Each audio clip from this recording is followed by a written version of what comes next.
question is mine. It says, do you think Jessica would try to sabotage Chan's family's business? Question. She seemed very upset when she saw Malia walking around in the background and noticed Chan playing with her feet during the Zoom meeting. It felt like she could be after blood after the way Mr. Kong treated her. The man she wants is with someone else. How far will she go to get her revenge? I think Jessica was livid. You know, Chan and Malia have their computer sitting next to each other, but at one point, Malia had given a solid 4 hours of work. She's like, I'm done, baby. She turned on Living Single, stretched her legs out on her man, and he's just like playing with her legs, messing with her feet.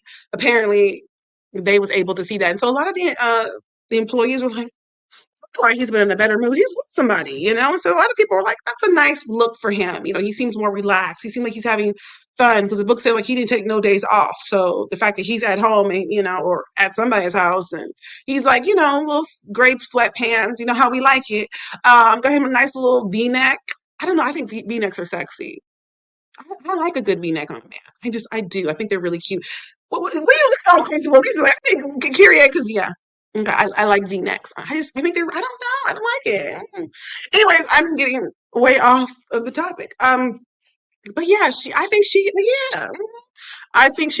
gonna do something. I think she's mad because she was string along for 2 years. She thought she was really moving in the right direction, but she did play herself because even if that's what she wanted, she should have been like, listen, at this point, me and him is getting it in. He's not gonna hand me off to his son. It's not gonna happen. But maybe you can secure your position with this older man as one of the concubines because he's got many, right? And just be satisfied with that. But like she really wanted like the big ticket item. But the daddy's a big ticket item too, but she didn't see it like that. She was like, I want the young one. No, sis. Because like Mr. Kong had not busted her out for the fact it was like, how are you gonna be with me and you out here with everybody else in the office too? Like you're really doing a lot, Jessica. So she played herself. She played herself. Will she be out for revenge? I think so because she's been demoted. You know, Mr. Kong has demoted her and he told her, I don't need your services no more. Send up somebody else. So what that tells me is now she's having to do some real work because she ain't sleeping with her boss. So you don't have the job you used to have. She had certain amenities from being like a little side sugar baby, and now he's mad and he didn't taking all of that back. Yeah, she gonna get revenge. Something's gonna happen. What did y'all want to say about that? Yeah, I didn't even realize this was one of the questions. So I was like, oh, I should have saved my answer for this. But yeah, and I got that he did talk about her sleeping with other people in the office, and I'm like, dang, that's just crazy to me. Like, I'm just trying to wrap my mind around it. Like, I really think she's going to, because not only did he disgrace her while they were alone, you better believe he's about to disgrace her to everybody else in the office. And if I'm not wrong, that culture is pretty good at excommunicating your family name if you don't come correct. So the fact that you disrespected this triad leader, it might be a wrap for you and your family. So if she doesn't take heed of that and get rid of him or get out of town or whatever, yeah, she's definitely in danger. So but yeah, I really hope she does try to get some revenge. She's already an idiot, so I hope she does some more stupid stuff and tries to attack this triad leader, and we can get some more spice out of Rose City.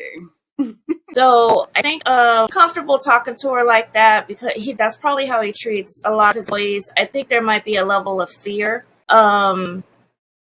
So she probably just packed her bag, ticked her off. So other than attitudes and little snarky remarks, if she decides to stay with the company, I don't see her trying to get revenge. She's that little bitter chick that got played. She's too stupid to actually plan anything and like follow through. I'm not sure. I think on some level she knows, okay, maybe this ain't a family I want to like play with. I'm not sure if this is like one of his go for any revenge. She'll just be there and be mad at her. If anything, she might try to sabotage Malia, but not the family business. She's gonna try to figure out how to get Malia out of the picture. She's thinking, I'm like, what if she goes after Malia? That's an easier target than the triad leader. The thing is, they're really good about hiding who they are and what they do. But when you're nosy, you might still pick up on little things, wire transfers, seeing some paperwork. There's like, those numbers don't add up, or That's an offshore account. What you hiding, right? Jessica, she wants to get to the top. She wants to get ahead of the game some way, somehow. And we're going to see what she does in retaliation for her beat down cooch over these last few years and then not getting what she thought was a top prize. And, he was so disrespectful with it. She loves her fiery red hair. And he even came for the hair. He was like, with your dull red hair. How dare you? How dare you come for that woman's hair? The hell? So yeah, it was an insult to injury. He didn't care. But I am interested in what Jessica will do, and you guys stay tuned, and we're gonna find out as a team. Is she gonna get her revenge, or is she going to not? We don't know.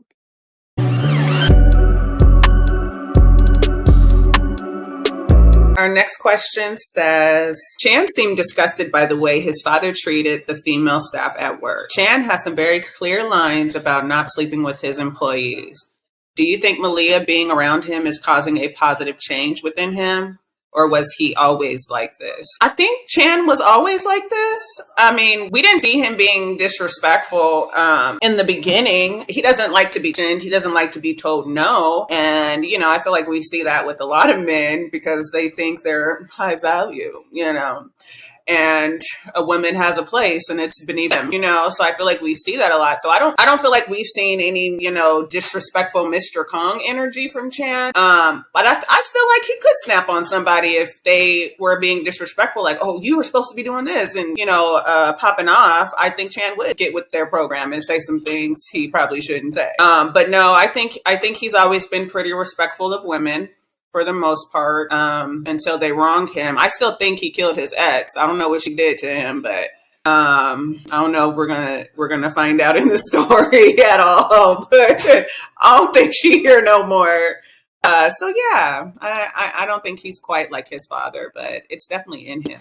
How his dad is basically throws people around sexually. I'm not saying like that man is in there beating the hell out of people. Who knows? He may be. He's crazy enough. But yeah, a positive change. Yeah, but I don't think it's the actual change. Yeah, I do think that this is a standard that he holds himself to. I don't think this is like Malia did this. No, I mean, we can give her some credit for some stuff. We can't give her credit for just his ethical boundaries. After Mr. Kong and Jessica got into that argument, you saw her kind of like coming out the office, fixing her clothes, and Chan was like he knew what was happening. He was like, it's 8:34. Why are you still here on a Friday night, baby? It's 95 degrees. I ain't got me. Okay, so a little Glorilla, praise God. Trying to censor out some of the naughty words. My son's like, what? Yeah, I said it. Hey, I'm on here. You be quiet. You see what I have to deal with? Teenagers. Yes, I think that was just a standard that Chan held for himself. It was kind of like she had that hopeful look in herself and she came out the room looking broken and sad. And she was like thinking like, maybe you'll take pity on me. And Chan was like, no, I'm not making eye contact. I don't want to know what my daddy did. I don't care. He didn't care. So I definitely feel like it's just Chan being Chan. This has nothing to do with Malia. I think Malia is having a positive effect on him. Like Licia said, he's opening up. He seems to be more relaxed. But this ain't it. This is him not wanting to be out there taxing the employees. And because when you do stuff like that, you open yourself up to lawsuits that come back to like sexual harassment. People feeling like they had to, they'll say, because they feel like their job was on the line. So that's what I have to say. And you know what I was thinking? I think Chan watching Malia and checking everything she's doing and everything is still coming out like she's a decent person, that's allowing him to relax too, and I think that's giving him a certain level of comfort and calm. He knows exactly what he's dealing with and nothing's being hidden from him, and I feel like that specifically is what's making him relax so much around Malia. Outside of her being a great person in general, people can always be a fake person, but he has that evidence that, behind the scenes, emails, text messages, video cameras everywhere. She's still a really legit person, and I feel like if you have that evidence, of course you can relax a lot easier around somebody. Because would he really be this person and doing all these things if he didn't know what she was doing behind closed doors? He would still be really skeptical and might be more standoffish, Okay. Mr. Kong is a very outspoken man who uses very harsh words when addressing people directly. Do you think his behavior and reckless tongue could drive a wedge between Chan and Malia? Oh, absolutely. This man has no filter. No, he's not going to hold back. And I think we've talked a few episodes back out, he may not want a black girl for his daughter-in-law. You know what I mean? So, yeah, I definitely believe, he might say some stuff that's going to have Malia like, you know what? Nah, I'm back up. And then, yo, you're not going to F this up for me, bro. Like, what you choose to do is what you choose to do, but this is my decision he's made. You don't put all this time and feelings and shit, effort. He beat the hell out of her dad and told him, promised that she was going to love him. I mean, he's went the whole mile. And so definitely cause a wedge between them for sure. Especially, I just don't see him approving of Malia and Chan's relationship, at least right off the bat. Maybe once he gets to know her, see she's positive, us black women have to do that. We have to put our best face forward and then be like, no, that's not the energy I'm on. I know what you see on TV. I know what you see in the media. That's not us. And so I think only if Chan doesn't check his father. If Chan is wise, he's not even going to introduce Malia and his father because he already knows his father's pretty mouthy. And he's going to say he's going to be disrespectful. So Chan would be wise to not even do that. And then I also thought if his dad did try to come between Chan and Malia, to take his dad out. I mean, he's already next in line to become the triad leader. So, I mean, daddy's cutting up. He's ruining, my life. He got to go. You cutting up anyway. Time to go night-night, daddy. So, yeah, I was thinking about that too. Him being the one to take out his dad over Malia. So.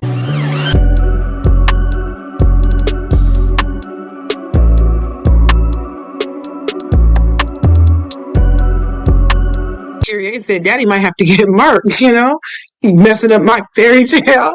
I definitely feel like Mr. Kong is going to say whatever he wants to say. But I think that as the relationship becomes more serious, Chan's only going to be able to keep Malia away from his father for so long before she's like, wait a minute, I ain't met your family. It's been a minute. Like, what's up? Why don't your family want to meet me? It's like, they have problems.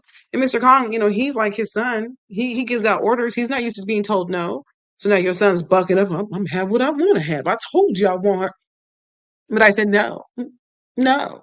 And Mr. Kong, if he feels like it's going to be a problem, he might think that Malia's a threat to the legacy that he's building for his family and leaving behind. So he might want her gone, So we just don't know. But I'm going to say that it's going to become very twisted. It's going to become very chaotic. This is what Rose City is, baby. It's what it does. Okay. So you just stay tuned because we're really going to start seeing Chan's family coming in. Like we've already seen Malia's family and friends, and we're going to continue to see them. But we're also going to start seeing these people who he's blood related to more and the part that they're going to start playing and shaping the relationship. So Malia should be worried, and so should Chan, because I think Daddy, with his reckless tongue, got a reckless trigger finger too. You know what I'm saying? So, So the next question is mine. It says, Chan has been allowing his employees at work to take the lead on projects since meeting Malia, so he can focus more on their relationship. Do you believe these changes will last, or do you think he will revert back to his old ways once he seals the deal with Malia?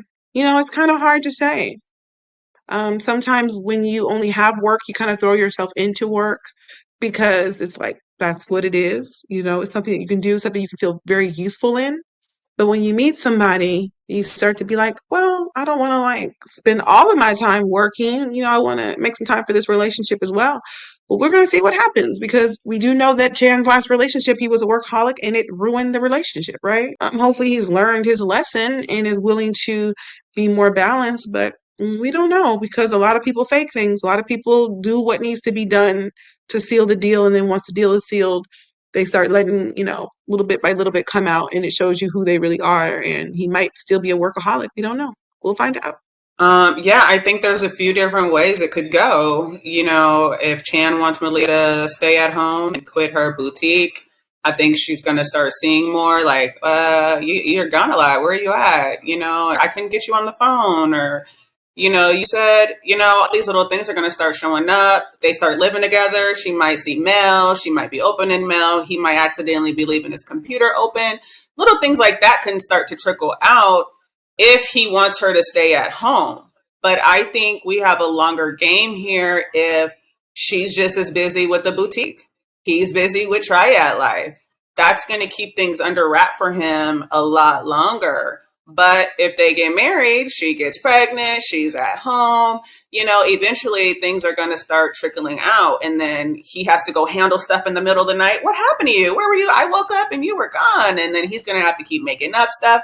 Eventually, those lies don't add up. So it's going to come to a head soon. So it depends on how this relationship plays out, like Karina said. Okay. No, I don't think that. I don't think those changes are gonna last. He may not be like, he can focus back on business. He knows he got done. Yeah, he's in love. That he's in that. He's pretty serious. But I don't think that's gonna be him from now on.